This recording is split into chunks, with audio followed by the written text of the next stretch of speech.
All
right, drum roll. Happy Friday to you all. It is that wonderful time of day, and Hugh and Lisa here, doing what we do best.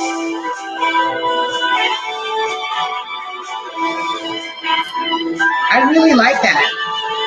Yeah, the music is kind of hot. I like that tune. I'm glad that you picked it. That's good stuff right there. Oh, cooking with gas, cooking with gas. How you doing today, Lisa? I am fantastic.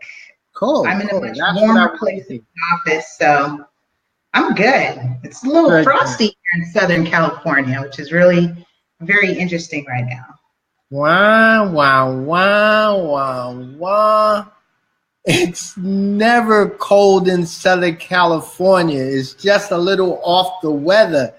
Cold is -2, 10 degrees or something. We in LA or Inglewood or the surrounding Bay Area, it may possibly get down to 32. That's above freezing. Go outside in some shorts and a t-shirt. Man up! Yeah, that's that whole East Coast talk and South down in the South. I met a gentleman this morning, and I was at the gas station, and I said, "Oh my gosh, I need a coat." And he had his t-shirt on, and he looked at me. He said, "For what?" I said, "It's cold." He said, "It ain't cold." He said, "It's never cold." I said, "Oh, you must be from the East Coast." He said, "Well, I'm from the South, but I've been here for the last 40 years.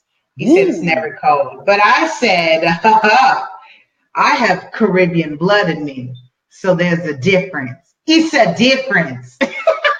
It's a difference. All right, let's just leave that alone because it's not cold. It's not cold. It might be a little off the norm, but that's all right. Midday, you up in the 60s, 70s. You can go outside and do whatever you need to do. So anyway, softy. So we've got a fun topic for you, and welcome. By the way, if you're listening to us for the first time or tuning in for the first time, we thank you. We're streaming live from Inglewood, California. Hugh and Lisa, California real estate professionals, based out of Inglewood, California. We are with a boutique firm, Team Equity LA, located right in the heart of Inglewood. And I have to keep saying Inglewood. Inglewood. And we service clients really all over. We continue to get asked, "Hey, do you sell up in blank?" The answer is yes. What is your answer? Our license is for the whole state of California. We don't limit us. We can easily hop on a plane and go anywhere we need to get the job done. Yeah, it doesn't help much that we're both road trip type of people and travel junkies. So it's just it's a great excuse, isn't it? It's a great excuse. Road trip, let's do it. Road trip to jump on a plane and do what we absolutely enjoy doing, which is selling real estate. So speaking of that, since we're talking about, we'll always be talking about real estate, bringing you the latest, greatest trends in the real estate market, both local and globally, which is good news, especially because I'm connected with people from all over the globe, thanks to the World Wide Web. And I appreciate all of you who are connected with me on the social media. So I just want to say shout out and thank you. Welcome to the Friday spinoff of Hugh and Lisa, Real Estate Rants and Jaunts, which is what we were talking about, the road trips and that kind of take us on some fun excursions. So I think we're overdue for a trip, by the way, Hugh. By the way, FYI. Next week, let's go. So we are going to be talking about oopsies in real estate. This information is brought to you by the California Association of Realtors, called Closing Chaos. And Hugh, jump right in there while I just prepare the screen for those who are viewing and for those who are listening to us. So some of the closing chaos are certain things that happen just before closing. Low appraisals come in. That could be a oopsie. The lender refuses to extend the loan. Another oopsie. Other things are poorly written contingencies. Usually a house sells and the seller of that house has a contingency before they sell their house. They want to sell, before they buy a house, they want to sell their house. So it has to be done concurrently. So those things, if it's not worded and completely understood and everybody's everyone's goals clear, that can cause a lot of issues as well. As far as it's all comes down to really communications. Yeah. So do you want to share some of the statistics, just kind of the percentage that's on here? It says the five most common reasons for delayed settlement. And I'll have this information available, you guys, on our timeline. I did not have a chance to post it, but you can listen here, take some notes if you like, play it on the replay.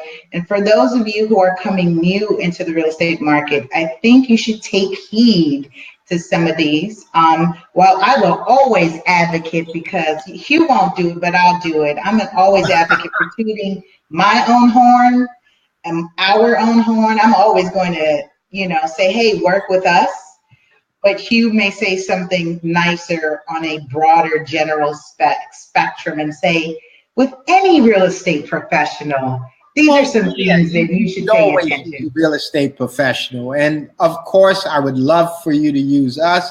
But if you don't, still take the time to find a qualified professional that will make your life and long-term life and income stream really worth it. So some of the things that we can talk about right now is just some of the issues. About 32% of them are related to financing. So that's one of the things that, as I mentioned, it could be the lender not wanting to extend the loan. You've made a few mistakes on your application if you're a buyer, and that will cause an issue. One of the great ones that can really be cleared up quite easily is your home inspection. When a home inspection comes in, sometimes there's a difference in the things that need to be fixed and the things that should be fixed. Those sort of things can throw people off. A big one is appraisal. The seller is expecting more than what the house appraised for. The buyer wants it to appraise higher. So there's different things. Title issues can come up. And of course, the slow burning fire is contingencies. And that happens over and over again, poorly written or just miscommunicated contingencies. Right. And those are all great points in terms of, I like that you said poorly written contingencies, because I just had a great conversation. I'm not going to say just, it happened a couple weeks ago. And it was from a realtor associate. And I really appreciate that we had an opportunity to think through the contingency that he wanted to write in the counter. And so here's the thing, right, about us being in this industry, working as fiduciary agents and professionals and writing contracts, right? Borderline the legalities around that. But I told him, I said, you don't want to complicate it. You don't want to complicate your transaction by writing this contingency that no one can understand and create more of a mess. So I think that's definitely an important one to really think about, especially when you're writing contingencies. As professionals, I don't think this is so much more on a buyer or seller side, but when you try to make things, you think you're helping and you think you're protecting, but then you create more of a mess. So I can see how that contributes to the closing chaos or the oopsies in real estate. Well, once again, it's all about communication. As you say all the time, and I love when you say this, really agents will, for all intents and purposes, do the deal. Even though the seller is expecting one thing, the buyer is expecting something else, the deal is actually done by agents. And when agents are talking to each other and communicating on several different levels, it just makes the deal go so smoothly. And perfect example is one of the deals we just finished doing that was a double contingency. So here you are dealing with two separate agents on two separate properties and everyone working together to accomplish the same goal because everyone was on the same page and communicated with each other on a regular basis just to keep the things moving. If you're referring to the one I think you're referring to, it was actually a triple contingency. So. Oh yeah, because yes, you're right. You're right. It was a triple contingency. I forgot about the other seller who had to have their buyer buy before they could buy ours, which yeah. That was pretty cool. Our client to buy their property. Triple contingency. Yeah, that was kind of cool. Yeah. That was very cool. That was very cool. Financing. So I'm going to issues related to obtaining financing. I think that's always going to be an important one, especially because for some reason, people feel like I'm in escrow, we're about to close, we're getting ready to sign loan docs, and buyers don't realize that your credit gets ran one more last time, if that makes sense. One more last time. You're not quite in the green, in the clearance until we're funded and recorded. And when I'm even learning in that, there's a whole nother beast of post-recording. And you receive the keys. That's pretty much when it's a done deal. Until you receive those keys, hold off on those last-minute purchases, especially large ones. Right. So appraisal issues. Are we having appraisal? I don't think I'm seeing too many appraisal issues. We did, again, working with a professional so that you're clear in terms of understanding what type of financing is required to purchase the property and understand the appraisal that is attached with that type of financing. Those things are key. And I have to think about that because when you're dealing with VA financing, there's this nice thing that could potentially come up with the Tidewater notice on that. So that again is set out to protect the buyer. Really, all the appraisals the appraisals is set out to protect the buyer's interest. I mean, the buyer is paying for it unless the seller orders an independent appraisal because they want to know the value of the property before they put it on the market and they want to be clear that's great. But for the most part, when financing's involved, because even when financing's involved and a seller has their own independent appraisal, the lender is going to want to order their own appraisal. Again, it's protecting whose interests? The lenders and the buyers. So appraisals can be something. Well, you just brought up Tidewater. So now you're going to have to just tell them a little bit about this, because in everyone's mind that's listening, they go, what is that? Right. And I knew when I said it, I was like, I just opened up myself to going into the whole Tidewater thing. So I actually got to learn about Tidewater with dealing with one of our last transactions on financing on a client purchasing using a VA loan. And it was interesting that the Tidewater notice is set out there to protect the value, right? So it says, hey, wait a minute. The notice is to put us and everyone on notice that the property purchase price is potentially, and it's not potentially, what they're saying is it's not worth what this property is valued at. And one of the things with that really kind of stuck out to me from a listing agent standpoint was you could potentially be causing the housing unaffordability, it's a long word to say, housing unaffordability, because properties are selling for more than what they're worth. And I'm trying to keep that so basic. How did I do, Hugh? I know you can jump in, but well, you did. I think as complicated as things can be. I'm just going to ask you to stop leaning into your camera, because people are like seeing all your forehead, and that's great. I know you want to be close, but it's the chair I'm in. I'm rolling back and forth, but I'll try to manage it.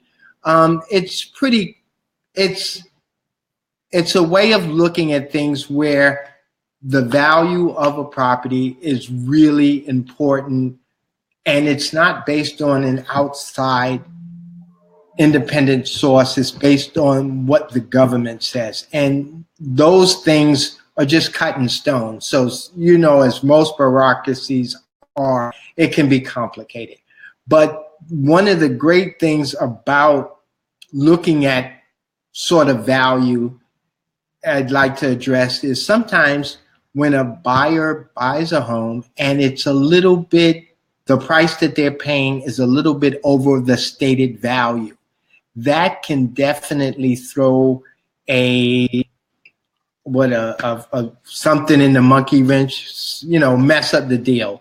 However, if you word it and work the whole process correctly, you can explain to your client how, yes, it may be $5,000 over value. However, in long term, if you're going to stay here for a while, you will gain that and more in a short amount of time. So those are certain things that appraisals can definitely be talked about and worked through, unless it's a VA.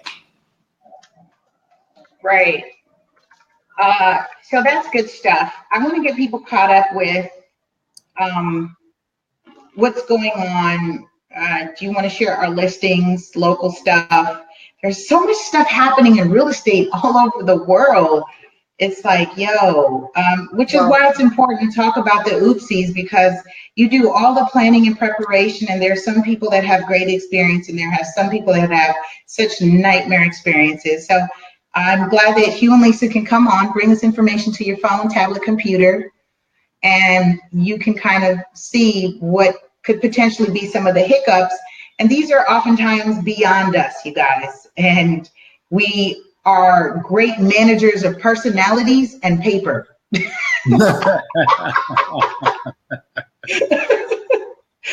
In that order. Yes.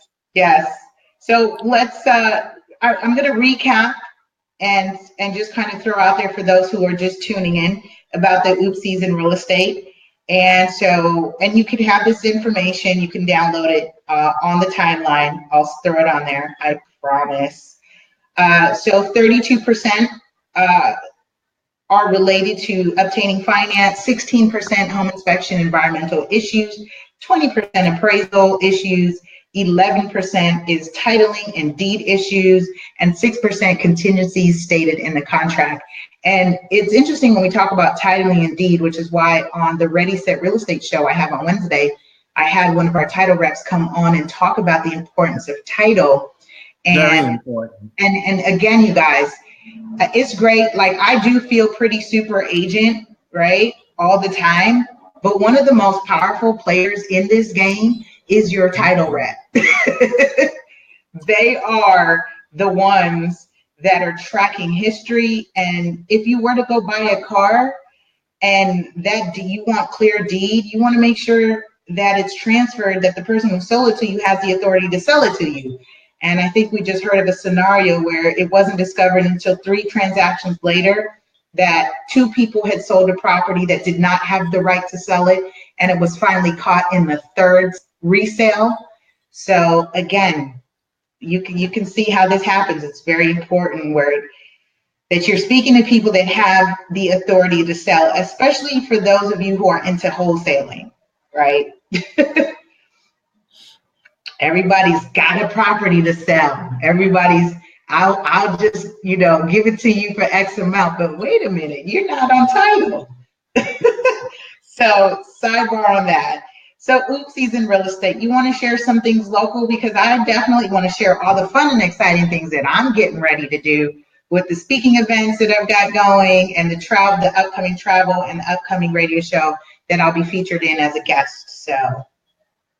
So go ahead, give them a quick spin, and at the end we'll talk about Jazzism next week in the new listing we have. So come on, quick, let them know what you're doing. So I always want to say this, first and foremost, I thank you all who are supporting our nonprofit Real Estate 100 Youth Foundation. Yes, I am the founder, and yes, it's a team effort, and yes, what are we doing, right? What is it all about? Is if you support me, you're supporting my team, support what we're doing, you're actually the next gen or some babies through a real estate curriculum, a real estate internship program, a real estate entrepreneurship program, and you're giving them the opportunity to earn a scholarship to either go to a trade school or vocational training to get certified in a field more than likely connected to the real estate industry. So for those of you who are not familiar with Real Estate 100 Youth Foundation, please visit the website, realestate100youth.org. And let me just say this, 82% of our students don't go to college. And I really appreciate those who are advocates of college, but we're talking about 82% of our young population that actually don't go. And we have those numbers broken down in terms of ethnicity, which again truncates the opportunities of what's available to those who don't pursue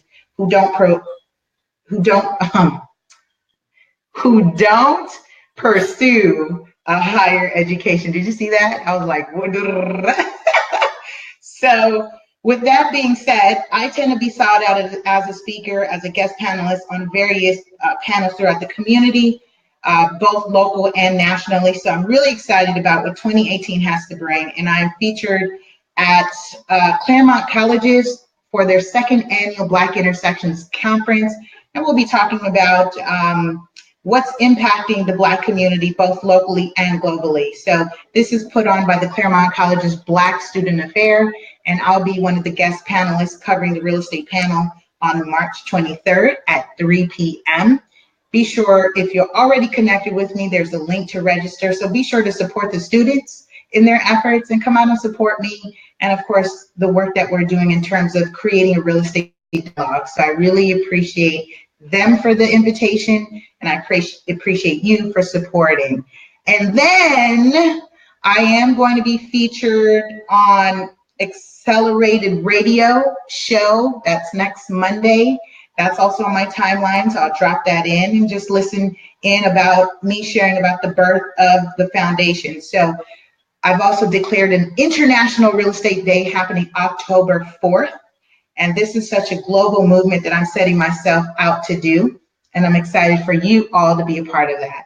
And then I fly. Hugh, I'm going to actually wear my cape, and Super Agent is showing up in full costume and full character. Woo, woo, woo, yee, woo, wee. At the Generational Wealth Building Conference in Atlanta, Georgia. I will be a featured presentation of our signature Real Estate 100 Youth Workshop at their Youth Wealth Workshop, April 7th. So I really am excited about this momentum and this renaissance and this reawakening and this awakening that's happening both nationally and globally for our communities who have been underserved for a very long time. So now what we seek to do, and that's really the focal point of the nonprofit, is to bring real estate terms, concepts, dialogue, empowerment, careers, motivation, inspiration to an underserved community. So I'm really excited about that. And wow, that sounds like a lot. So that means that you're pretty busy. That's really good. That's good. Pretty awesome. So I really wanted to make sure I shout it out and say that. Good. That's about that. And then next Friday, for those who are local, we have Jazzism happening. And you want to talk about Jazzism real quick? Oh, go ahead. Finish. Have at it. So Jazzism is March 5th. Great place for you to come out and vibe with us. It's first Friday of the week. Did I say the date right? Oh my gosh, what is next Friday? That I don't know. But it's the first Friday of every month. So it's Friday. Running, so just keep us in mind. Enjoy it. It's a wonderful venue. It's just to come out, have wonderful friends and family just come together. It's inexpensive. Actually, it's no cost. So that's really inexpensive. And it's really no cost great date night. Thanks to the partners and sponsors. So again, definitely. You invest in us. We help bring venues and entertainment, good vibes, good food, and an opportunity to network and connect with also like-minded individuals. That's what's really awesome about it. Bring business cards. It's the non-stuffy type of mixer.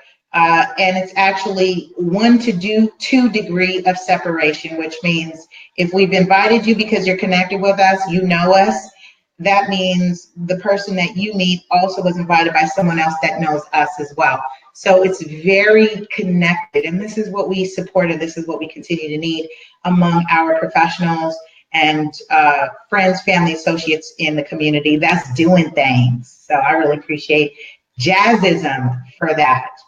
And we can talk about last and most important to our friends, family, and associates, blatant advertisement. We have a new listing for our investor friends. The address is 1116 East 88th Street. If you're interested, it's a wonderful opportunity for units. Give us a call. Lisa, phone number, please. So I'm throwing it on the screen. Hugh, go ahead and give your number. That way I can finish doing what I'm doing. All right, no problem. My number, 323-348-1222. She'll put both of them up. Give us a call. All our investor friends. Great. And let me also say this real quick. So, Hugh, I'm listening. If they're interested to sell or buy a home or income property, they can call us at 323-348-1222 or 323-488-3265. And those are our numbers. And let me say this, se habla español. Se habla español, y si quiere comprar bienes raíces, puede llamar. El número es 323-488-3265. Y si conoce a alguien que quiere comprar, ojalá que quiere vender o comprar inversiones, por favor, denos una llamada. 323-488-3265. Me puedes mandar un texto también. And that's about it. Well, last and final thing, Hugh and Lisa helping you make the right move. Call us. Thanks, guys, and we're out. We'll see you next week.